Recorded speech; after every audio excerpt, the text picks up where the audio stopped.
Hello everyone and welcome to the first edition of Talking About Stuff. This is a podcast where I, Alex Yordake, plan to invite professionals from different industries and discuss about their business, how are they helping the community, and also talk about the hot topic that is currently COVID-19. So today my first guest is Ken Finch, or should I say DJ Viper, but we'll get back to that one a bit later. Now, Ken is in the real estate industry since 2004, and among other things, he is an Access Capital dealing representative offering RRSP and TFSA eligible real estate investments. He is a past chairman of the Institute of Real Estate Management Designations. Also, he is a CPM, a Certified Property Manager, ABR, accredited buyer representative, and part of the FRI, a fellow of the real estate industry. Now, Ken, I'm going to start by asking you, what made you choose the real estate agent path?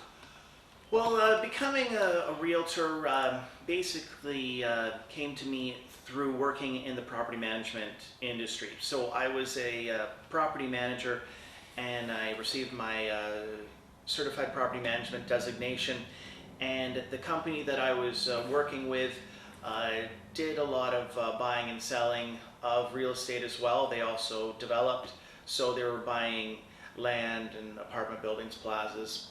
And so I received my real estate license when I was with them, and basically just working with property management. It's a fairly busy industry. You can just sit next to the phone and it'll just ring, and you just nonstop. I can imagine. Nonstop, tenant issues and problems. So there wasn't enough time for me to do both, because I thought, I'd want to focus more on real estate sales. So I made the switch over to real estate sales full time from the property management industry. All right. And now tell us a bit about yourself and what are you into these days? What are you doing right now? Yeah, definitely. So I'm married for just over 13 years now. I have Congrats. 2 children, Devin and Vivian. Hello. And so, I like golf and tennis for sporting activities. There's not much time for that with work. But, we like, going on vacation when we can. And, Nice. spending time with my children, with my wife, Carrie. So, yeah, just, family man, basically. That's good. That's good and nice. Now, coming back to the real estate, do you remember the price of the first house that you ever sold? And also, how about the last one that you did this year? So, yeah, that's interesting, because I've been licensed for almost 20 years now.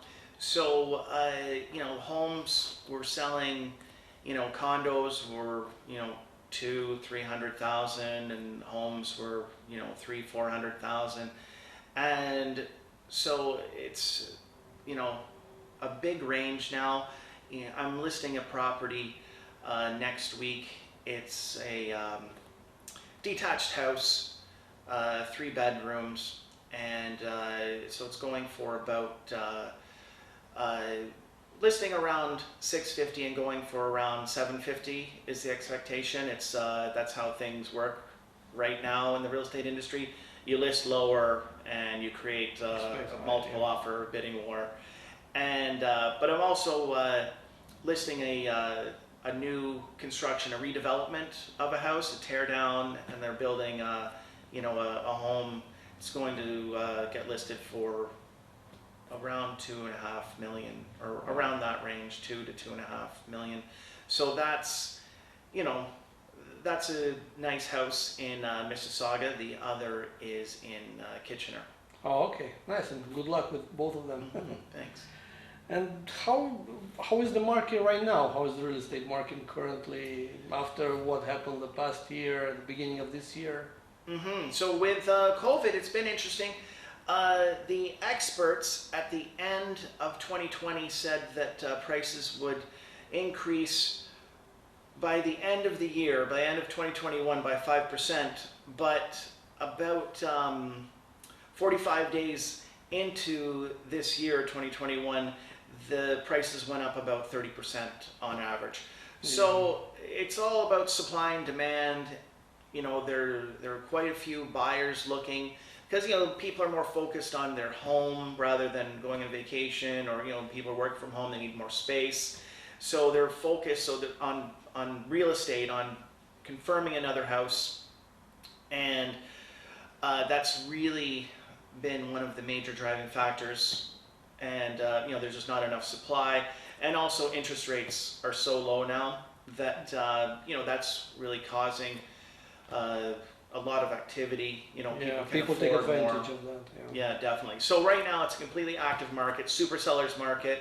If you're selling, you're going to do extremely well. If you're buying and you're using the right realtor, then, you know, okay. you can be successful. Alrighty. Now, I mentioned in the beginning that you are licensed in the exempt market with Access Capital. What exactly is that?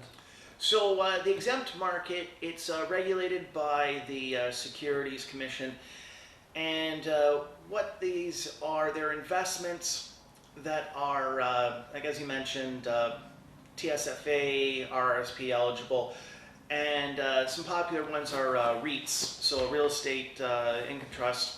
And what that is, it's a company that buys apartment buildings or plazas, and they operate and manage them and provide returns to the investors.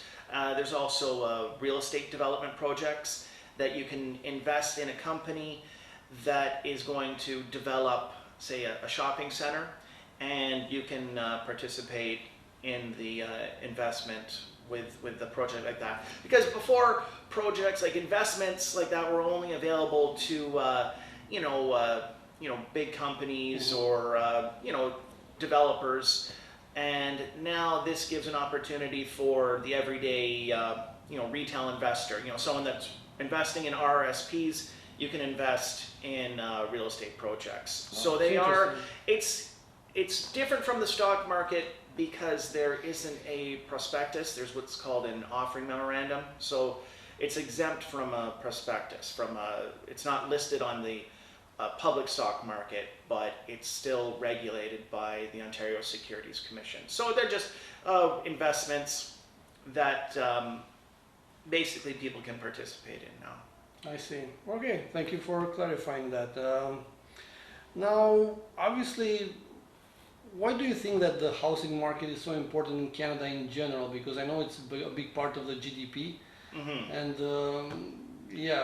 people want to buy a house in Canada, I see. Oh yeah, no, definitely. It is. It's extremely important. There's so many different types of companies involved when developing a house, or you know, just you know, when moving. You know, typically renovations are required, or you know, furniture is needed to be purchased. So it's just involves several other industries, and it really helps the economy. Oh, okay. Basically. So it's important. You know, everyone has to live somewhere. Yeah, so whether it is you know, a condo tower or an apartment rental, or you know, townhouses, houses, you know, it helps drive the economy no matter what type of property you need to live in. Okay, I understand. Yeah. And also, what do you think are the top things for a family that they should look at the house? And also, as a second question, what is, in your opinion, a thing that they think it's important, but it's actually not that important? So yeah, I'll start with the second question. So things that really aren't that important are, you know, the cosmetic details of a home, because some people walk in and they don't like the color of the walls, or they don't like the bathroom. And so what's important for first-time home buyers especially is just to get into the real estate game, to get into the market, to buy a property, you know, condo, townhouse, house, buy something, and that way you can start paying off your own mortgage and not your landlord's mortgage. And then you're building equity, and in 2, 3, 4, 5 years, you can move and to a different home because, sometimes people, they want a 2-car garage and they only have 1 car. Yeah, So that's upgrade. things like that. It's easy enough to upgrade once you own property. But, so that's another thing that people have to, just consider is you're not stuck there forever.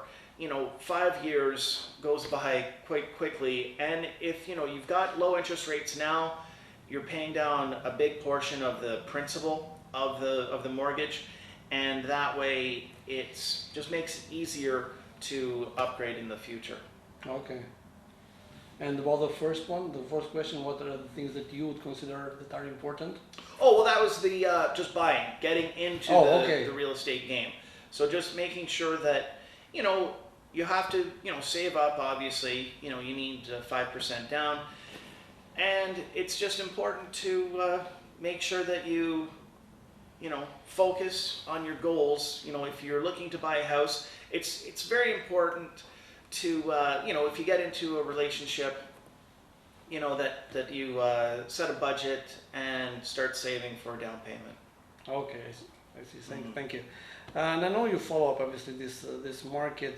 So what do you think? What are your predictions about the market in the next 6 months? What do you think is going to happen?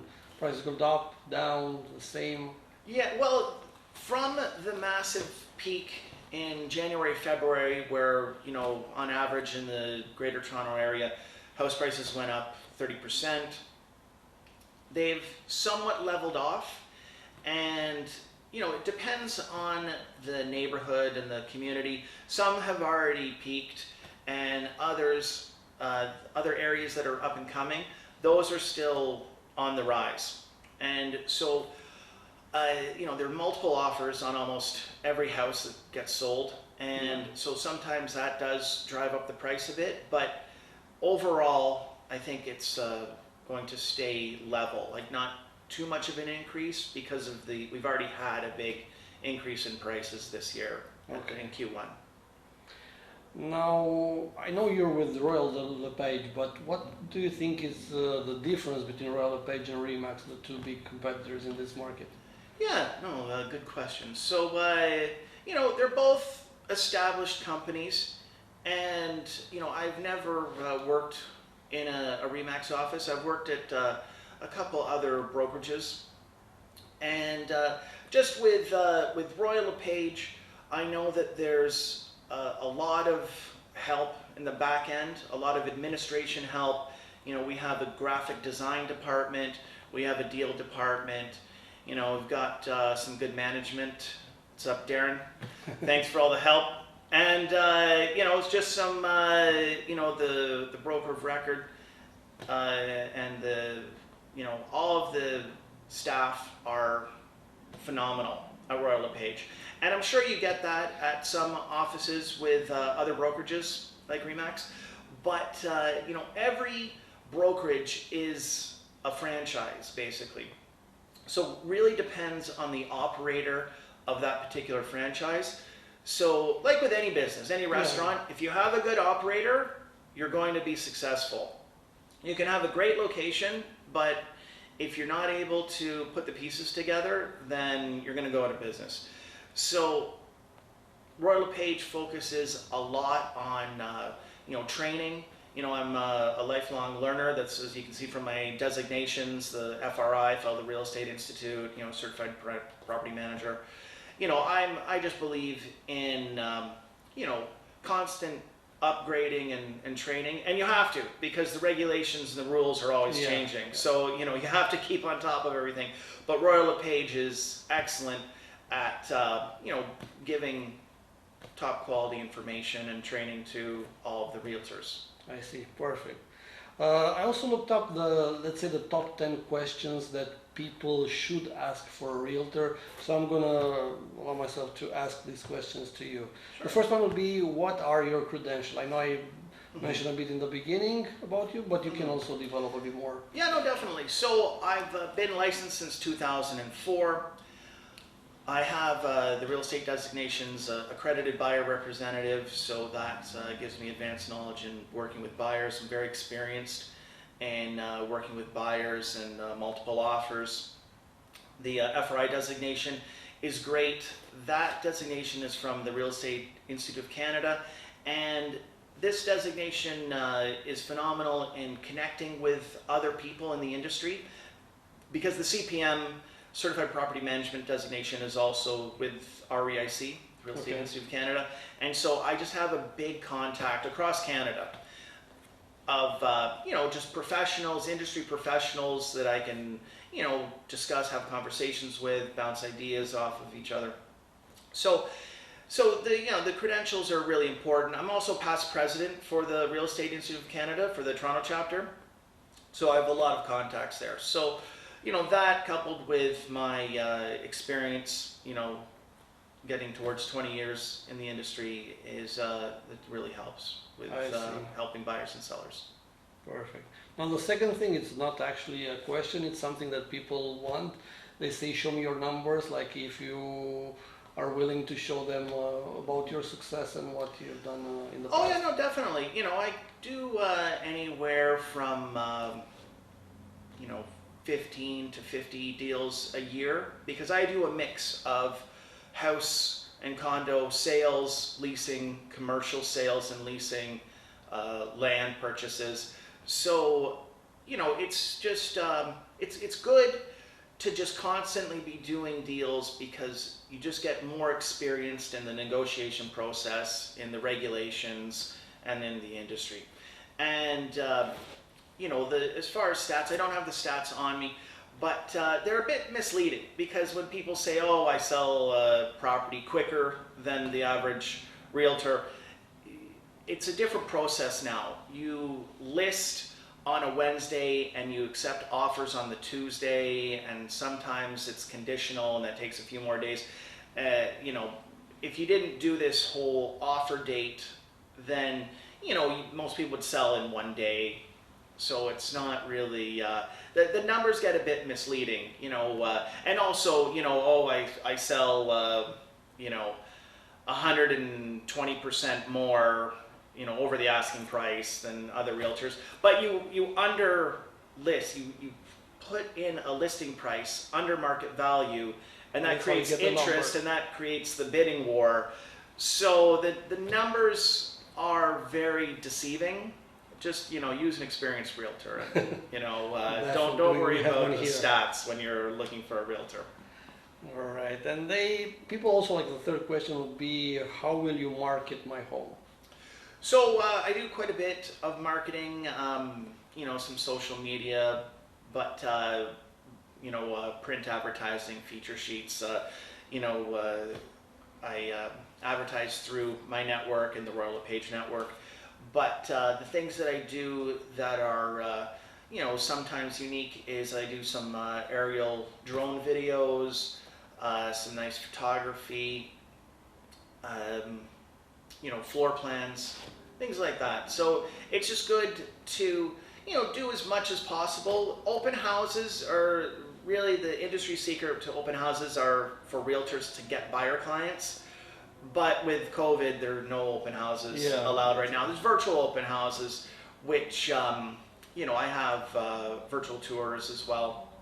So, but yeah, basically, the negotiation strategy with the offer holdback, that's the big part of when selling a home. That's the important part, leading up. You have to have all your marketing material perfect, so people can, create more interest. There's more interest from people in the listings, and then you get multiple offers on the listing date. Okay, I see. Another important question that people ask is, if you are working alone. No, I work, so I'm part of the neighborhood expert team, and with that, it's a group of us, real estate lawyers, the, design specialists, administration staff, home inspectors, mortgage agents. So it's basically a team, and we all work together on the goal to create, a seamless experience for if you're buying or selling. So okay. I handle all of the real estate negotiation and most of the work, because you have to be licensed a licensed realtor, and I do work with some other realtors occasionally, but I like to handle all of the work when buying and selling, like the negotiations, the offers, all of the paperwork. I have people that can prepare the paperwork, but I like to do it myself because I have specific clauses that I like to use, and I know what works in what type of market that we're in. Okay. Another question. I know some people had really bad experience where a realtor would be marketed, like they would see them on billboards and say, okay, this is my guy, I'm gonna get him, but they never get in touch with them. So the question would be, how often will you be in touch with the person that would like you to be the real estate agent after you sign the contract? No, that is a concern for some people. Yeah, they're missing in action. The realtors are gone because they're just maybe too busy, or they're they're on vacation or something. But I like to touch base at least once a week, and give reports on all the activity when we're buying and selling. So when we're selling, I give reports on how many viewings there were and any feedback. And when buying, I'm just constantly in contact, sending listings, and so the communication is pretty much open when buying. But when selling, I've heard some stories where someone's selling a house and it gets listed, and they don't hear anything for 2 weeks, and they're wondering if anything is happening. And typically the realtor is marketing the property and doing things on the back end, but the homeowners don't know this. Yeah, so it's important to keep everybody updated, just so everyone knows what's happening. Okay, and another thing is, do you know any great contractors? Because many people like to do some upgrades to their houses before selling. So yeah, no, definitely. I'm part of the Halton Trusted Business List, and there's some contractors in that group. And just from my property management experience, I know a lot of contractors in different areas of the Greater Toronto Hamilton area and beyond. And so there's different painters, handymen are very popular because there's often a lot of little repairs to do, and it's important to get the little things taken care of because you want the home to show nicely. Yes. And so, I definitely have access to several contractors. Yeah, it's very important because also you have to have ones that are trustworthy and ones that will be able to do work on time and when you need it. Because sometimes, you'll hire a contractor and, you don't really want to pay a deposit until work is completed. Sometimes it depends on the project, on how big it is. But you typically want them to get started and at least almost finished before payments are made, because that's a driving factor for some contractors. They want to get their payment, so if they get finished, then a speedy payment helps keep the relationship good with myself and the contractors, and then it's good for the next seller. Perfect. Thank you for that. Now, obviously, when someone sells a house and they call you and you come to do probably an evaluation of how much that house would be worth, but let's say you are dealing with people that have much higher expectations. How do you deal with that? If let's say you say their house is $1 million, but they want $1.2 million. So it's extremely common. Everyone wants top dollar for their house, obviously. So the best way to deal with that are recent sales. So I have access to sales across Ontario, and I just bring comparable properties, and what we do is just review the recent sales and go from there. And the good thing about this market, when listing, you list under market value, so, and then with the expectation of a bidding war and a higher price based on comparable sales. Yeah, you get people interested. So so it's not that much of an issue right now, but when it's not a super seller's market and it's a buyer's market, then it can get a bit tricky with coming to an agreement with the home seller, because sometimes they they think they're in a castle, and it's they're not quite there. Not that much, yeah. So another question is also part of this top 10 questions. Probably you've already answered it earlier, but if you can just please repeat. What do you think about the current market situation? Because again, this was, I think, from 2017, the research I've done, but obviously right now we're in a totally different situation. Mm-hmm. Yeah, cyclically, the spring market is the busiest, and then September becomes very active as well. The summer slows down a bit, but with people not really being able to travel, or there's restrictions, there's a lot more people that are not going abroad or going on vacation out of town, and so people are more focused on their home. And so this summer has been extremely active, and I see that continuing throughout autumn, definitely towards the end of the year. And it all depends. If the inventory levels drop in at the end of the year, then it could be a very active December as well. Okay, so the next question would be if you would be able to represent me exclusively. Now you know what I'm talking about. This when people say, "Are you willing to be the real estate agent for both the buyer and the seller?" Mm-hmm. So I can do that. So yeah, basically, when someone lists their property, I typically help them buy, because right now you have to buy first and then sell, because the market is so active with selling that most likely you're going to sell in a week. Set an offer date and sell it the following week. When you're buying, you typically lose out on some of the first few offers, or at least the first, typically, because it's happened where we get a property, there's 20 other offers, but the people have, my clients have been, following the market and viewing listings, and they know what prices are, and it's in the right school zone, and it has a pool, or something that's extremely wanted. So it's just important to sell first and then buy. Or it's not important, it's just that's what I recommend, because you don't want to be homeless. You don't want to be pressured into buying something that or selling. You can buy, and then you don't want to be put. You don't want to have pressure.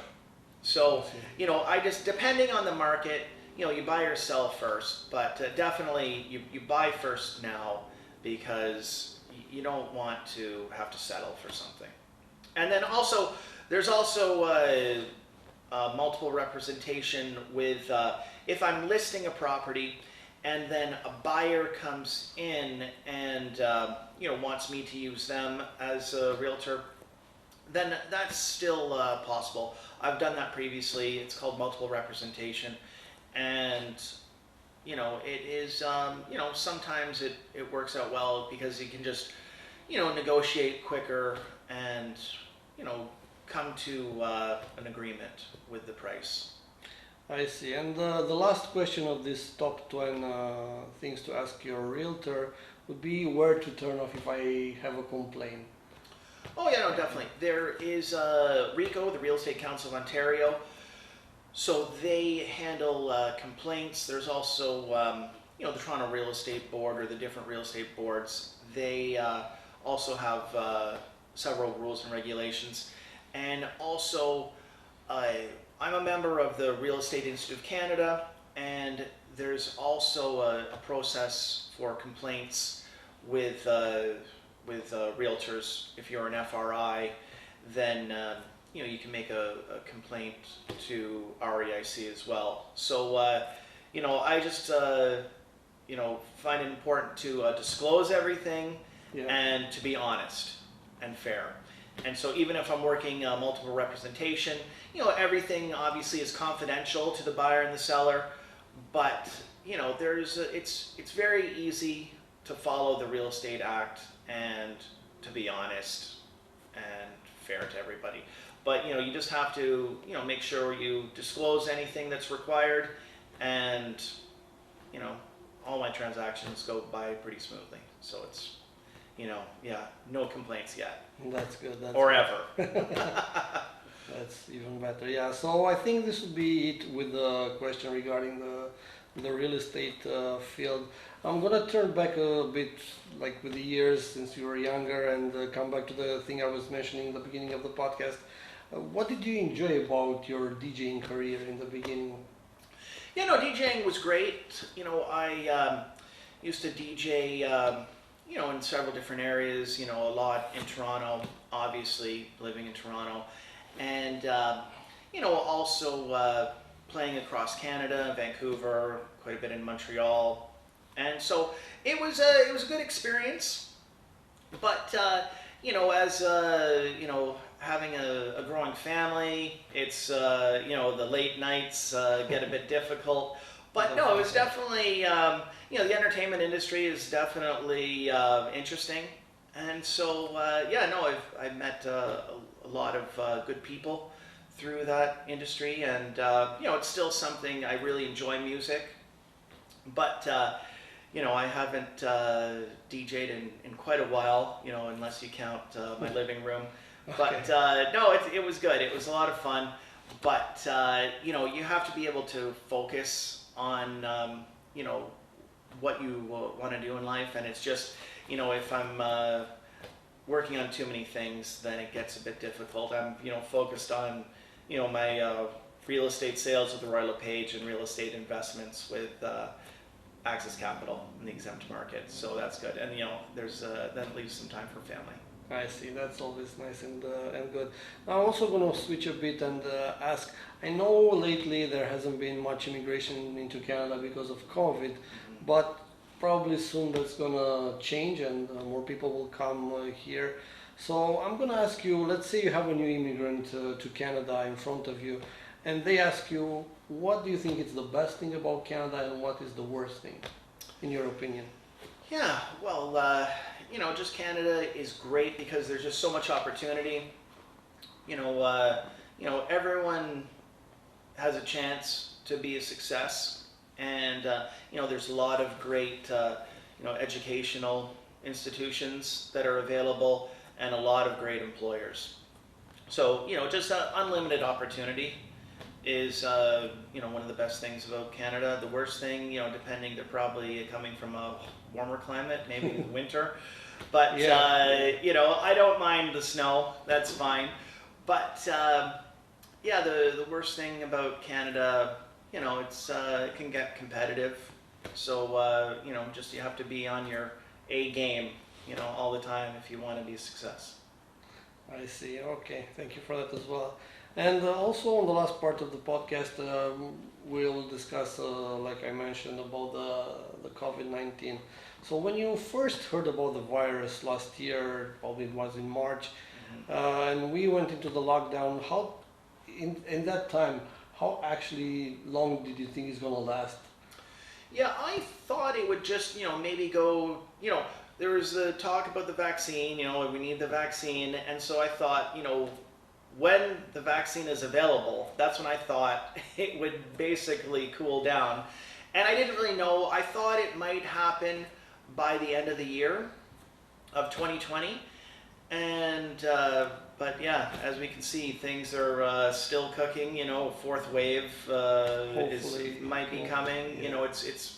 I have friends in Europe, and it's Worse it's there not now, not yeah. great. So yeah, I basically thought that it would wrap up by the end of the year, but it's definitely been an interesting time in my life. But not much has changed. I can't go to restaurants anymore.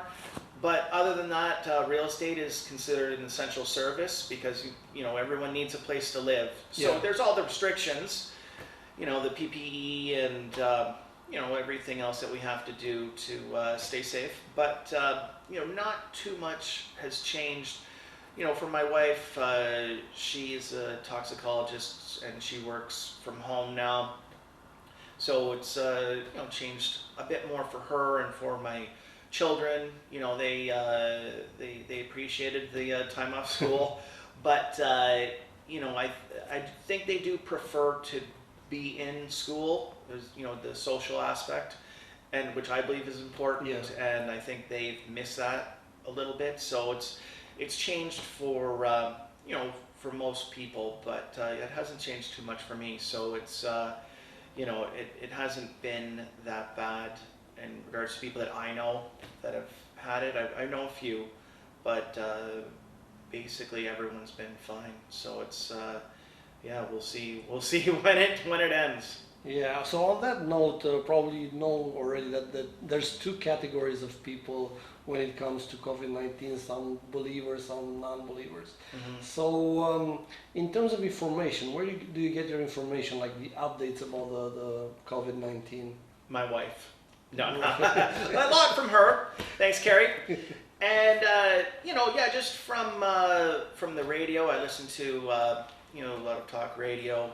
The internet is a big source as well, but I don't watch much TV, so I don't really see much news in that format. But just the internet is a big one as well, so it's hard to comb through all the information sometimes. But from several different sources, and you can't believe everything that you see or hear. So it's all of the government information sometimes gets convoluted, and trying to figure out exactly what rules are in place. But basically talking over with my wife and different media formats. I see. So we mentioned earlier about the vaccine. Were you able to get vaccinated? So yes. Back when, at the beginning of the vaccinations, it was back in April, because, I wasn't high risk, and, I'm, younger than, some of the, the tiers. I was on a waiting list. But then I saw on a Facebook group, a pharmacist posted that he had some vaccinations, and just contact him and do it up. So I had the AstraZeneca at first, so I'm part of the class action lawsuit. So no, not yet, or not ever, hopefully. But I've had the AZ first, and then the second was Pfizer. So you have to get booster shots anyway. So because the U.S. and a lot of places don't recognize AstraZeneca. So but that's fine. In Ontario, it's good. So I'm double vaccinated right now, and staying safe. So why do you think it's important to get vaccinated? Well, it's just important to flatten the curve, and to eliminate, well, you're not going to eliminate the virus, it's still going to be around. Decrease it. But just, people are concerned about vaccines and vaccine passports and all that. And my children have them for, the school requires them before, for other vaccinations. You have to get, everyone has to get vaccinated for other vaccines, you have to take them. So it's not, it is different, there are a lot of differences, but, it's safe as far as I know. And, there are, hundreds or thousands of scientists working on it, and, they're testing, and the tests are continuing. And, I just think it's important to, get the vaccine, and, we can get past this. Perfect. Now, thank you very much for coming today, Ken. I think we touched base on all the subjects that we plan on discussing. This was pretty much it, the first edition of Talking About Stuff. On my second show, I plan to invite Alexandru Matei, who's one of my best friends. He's a mortgage agent. So we would continue discussing about this housing market, and get more details on mortgage interest, why is it why is it good to get a mortgage right now, what's the difference between a fixed and variable mortgage, and stuff like that. So thank you very much for watching, and I'll wait for the second show. Thank you very much. Bye.